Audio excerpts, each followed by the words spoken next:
Hey, and welcome to another episode of Compelling Convos. Today, we're going to be talking about introducing people. So if you've ever been in a situation where you're going to introduce a friend of yours to someone else, this is going to help you out. We're going to talk about elevating others and why it's important. And it's a little bit of an advanced people skill, but it's something that will really set you apart and build relationships with the person you're introducing and the person you're introducing them to. So let's dive in. Here's a quick story for you. A couple years ago, I was at a friend's wedding, and a former coworker, Michael, introduced me to his wife.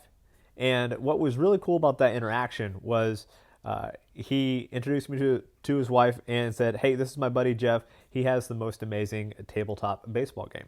So the backstory there is me and him had played this tabletop baseball game that I created a few years ago, and he had loved it. He had had a blast playing it. And so when he introduced me to his wife, he found something glowing to say about me, something that elevated me.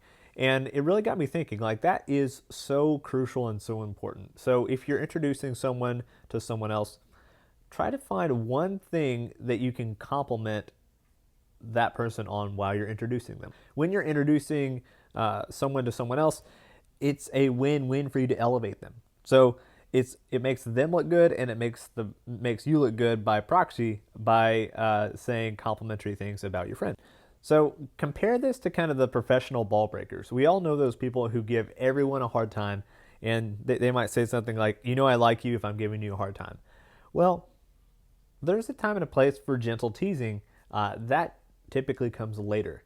There is more downside with that approach, because if you have someone who's like, this is my friend Marcus, don't ever ask him to pick you up from the airport because he's always late everywhere. That's tearing that person down in front of someone else. So that has a lot of downside. It has a damaging effect on those two new people who have met. It has a damaging effect on your relationship with Marcus, for example. So there's a lot more downside to kind of tearing them down in front of someone else. And that's not what we typically want to do. We want to keep things as positive as we can, and we want to elevate other people.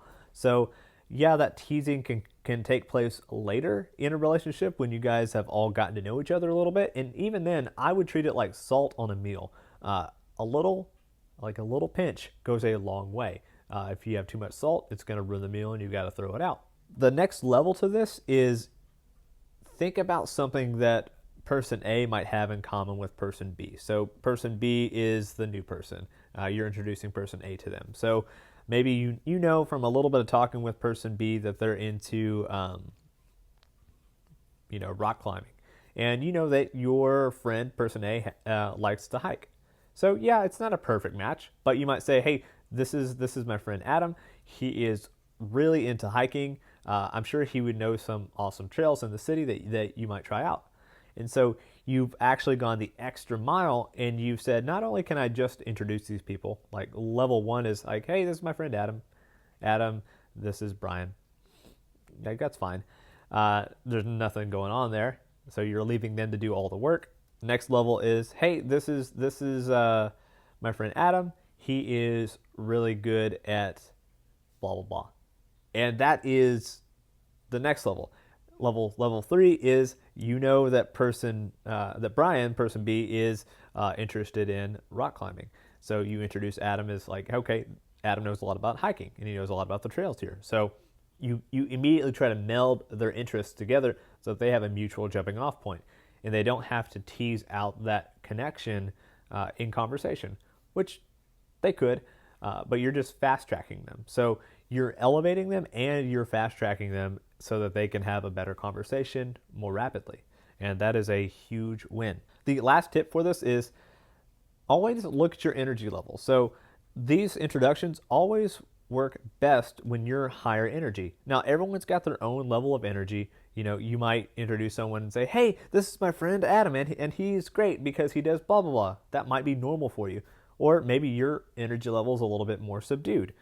Whatever the case is, try to crank up your energy just an extra 10% as you're giving these introductions, because they're going to stick better. It's going to show that you are excited to be there, you're excited to be in the interaction, and you're excited to connect to people. So that is our tip today. Our action step is when we all get out of quarantine, when you're next in the position where you can introduce someone to someone else, do a few things. Be enthusiastic, number one. Elevate the other person. So elevate the person that you're introducing to the other person. Try to find something complimentary to say about the person that you're introducing. And three, if you can, if you know a little bit about both people, if you know that there might be a little bit of overlap between their mutual interests, go ahead and bring that up. Like, oh yeah, this person's into classic cars. I know that you have a 1970 Corvette or whatever it is. And try to meld those interests so that you can both elevate and fast track so that those two people can have a better conversation. So that is our tip for today. If you have any feedback for me, or you have a topic or question that you'd like me to cover in a future episode, you can @ me on Twitter or Instagram at @thejeffcallahan with 2 L's, or you can send me email at jeff@becomemorecompelling.com, or just drop a comment below and I'll cover it in a future video. That's it for today. Talk soon. Hey, a couple of quick things before you leave.